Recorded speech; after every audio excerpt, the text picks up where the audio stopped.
హైదరాబాద్లో కాల్పుల కలకలం రేగింది. హైదరాబాద్ మాదాపూర్లో అనుమానాస్పదంగా సంచరిస్తున్న ముగ్గురు వ్యక్తుల్ని పట్టుకునే క్రమంలో టాస్క్ ఫోర్స్ పోలీసులు గాల్లోకి కాల్పులు జరిపారు.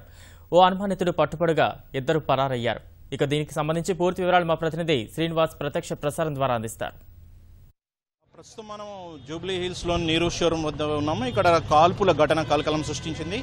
ముగ్గురు దుండగుల్ని పోలీసులు మాదాపూర్ నుంచి వెంబడిస్తూ వచ్చారు. ఆ వెంబడించే క్రమంలో ముగ్గురు దుండగులు కూడా నీరు షోరూం వద్దకు చేరుకోగానే పోలీసులు వారిని అడ్డగించారు. వారిని పట్టుకునే ప్రయత్నంలో కాల్పులు జరిగాయి. మొత్తం ఈ ముగ్గురు దుండగుల మీద పట్టుకునే ప్రయత్నంలో వారు పట్టుకోవడానికి ప్రయత్నించగా వారు తీవ్రంగా పెనుగులాడారు. పోలీసులతో పెనుగులాడినట్టు కూడా తెలుస్తోంది. మొత్తం మీద ముగ్గురు పెనుగులాటలో ఈ దుండగులు మీద పోలీసులు కాల్పులు జరిపారు. అయితే తూట దుండగులకు తగలకుండా పక్కనే మెట్రో రైల్ పనులు నిర్వహిస్తున్న ధర్మేందర్ సింగ్ అనే కార్మికుడికి తగిలింది. అతను తీవ్రంగా గాయపడ్డాడు. ప్రస్తుతం అతన్ని చికిత్స నిమిత్తం కిమ్స్ ఆసుపత్రికి తరలించారు. అయితే ఈ ముగ్గురు కూడా కర్ణాటకలోని గుల్బర్గాకు చెందిన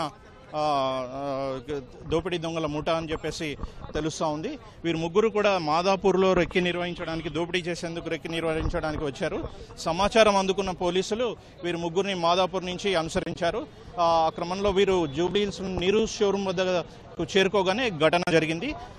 ఒక్కసారిగా ఈ కాల్పుల ఘటనతో స్థానికులంతా ఉలిక్కిపడ్డారు. పెద్ద ఎత్తున శబ్దాలు రావడంతో కొందరు నీరు షోరూం సిబ్బంది కూడా ఇక్కడికి పరుగున వచ్చారు.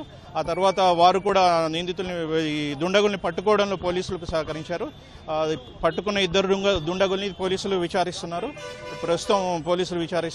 దుండగుల వద్ద కూడా ఆయుధాలు ఉన్నట్లుగా తెలుస్తోంది. అయితే కర్ణాటక నుంచి ముగ్గురు దోపిడీ కోసమే ఇక్కడికి వచ్చినట్లుగా పోలీసులు అనుమానిస్తున్నారు.